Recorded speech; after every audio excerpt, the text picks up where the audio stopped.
Running shoes priced around $140 or 140 euros are currently in the mid-range. It's a highly competitive market segment as practically every brand offers one or two options here. This year, Adidas has stood out with their Adizero SL2 being one of the best shoes we've seen so far in 2024 in terms of price to performance ratio. But now we might finally have a serious contender. Meet the Hoka Rincon 4.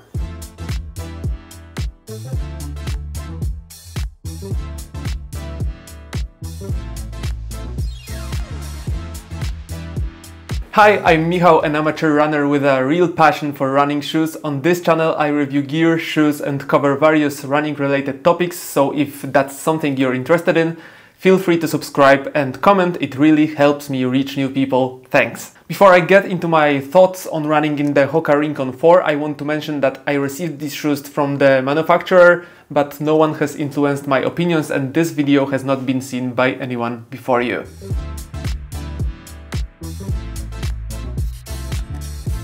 Let's start with the technical details. The upper is made from a fairly thick material, which I was worried that my feet might overheat, but fortunately there are plenty of ventilation holes in the forefoot.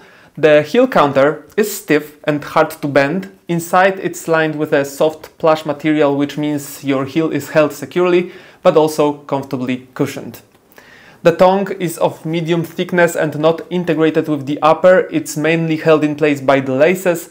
It's quite short and barely sticks out beyond the lacing, which is a downside for me as I prefer a longer tongue. The laces are standard, nothing fancy, which is typical for this price point. The Rincon 4 is more suited for people with narrow to medium width feet. For me, the fit was snug, but even on longer runs there were no issues with chafing. And if you have wider feet, consider the wide version. Fortunately, Hoka offers that option. The midsole consists of two layers of EVA foam. The top, softer layer provides comfort, but it's not overly soft. I'd say the cushioning is on the moderate side. Here, the lower layer, which includes some rubber, this is the rubberized EVA, is reinforced, making it more durable than the previous version, because the previous version was known that its durability was rather poor. The outsole is primarily suited for hard surfaces, especially roads. Since there's no typical rubber, I wouldn't recommend using these shoes on trails, as the outsole might wear out more quickly.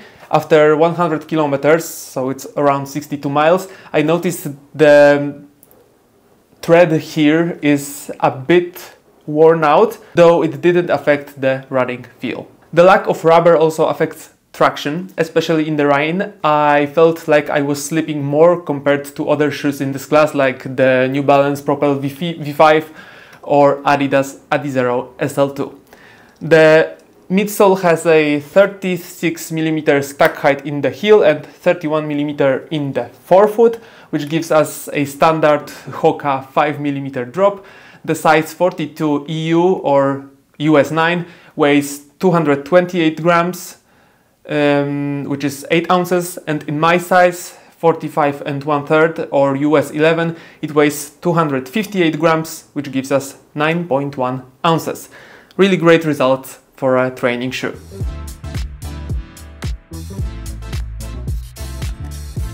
How did it feel to run in the Rincon 4? I was pleasantly surprised. I tested them on short, easy runs, on tempo workouts and longer runs over 20 kilometers.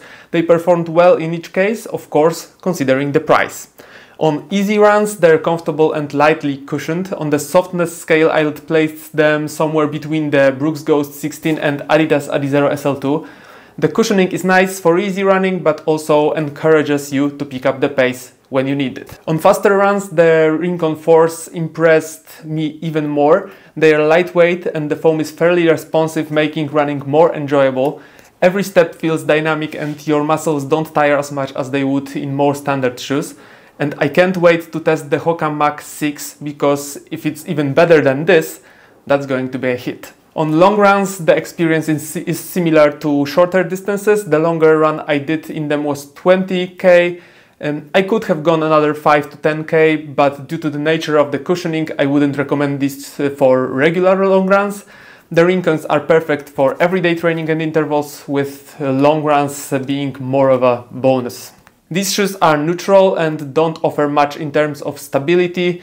For me, as an overpronator, it wasn't a problem, although you can see on the footage that my ankle collapses inward when I run. The fourth version is noticeably heavier than the third one, but it has 3 mm more foam in the midsole, so it's offering better cushioning and more durability thanks to the rubber blend in the outsole.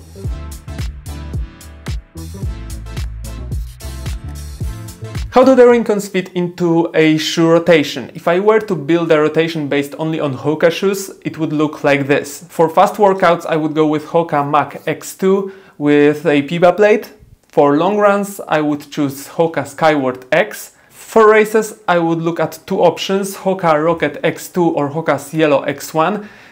Rocket X2 is more of a responsive choice, Cielo X1 is more like comfortable choice for racing, so you have these two options. And for everyday training, I would look at Hoka Mach 6 or Hoka Clifton 9. Here we have also similar story to the racing shoes, so Mach 6 is more of a universal shoe that you can do fast workouts in, and Clifton 9 is more like comfortable, cushioned option.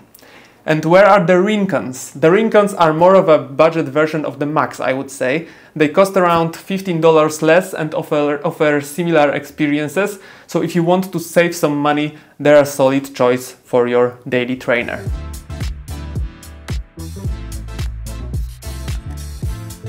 The Hoka Rincon 4 is a solid shoe in the mid-price range. They're comfortable, lightweight, and offer plenty of fun while running. They're ideal for beginner runners, especially those under 85 kilograms, but also for those looking for versatile shoes for everyday training. They offer a good balance between cushioning and responsiveness, and the price of $125 or 130 euros is reasonable if you look at current shoe prices. In this price range, competitors include the Adidas Adizero SL2, which in my opinion are better. Check out my review on the channel, and other options include the New Balance Propel V5 and Nike Pegasus 41, although they are slightly more expensive. And that's all for today. Thanks for watching. Let me know what you think of these shoes, subscribe to the channel and check me out on Instagram, and see you in the next video.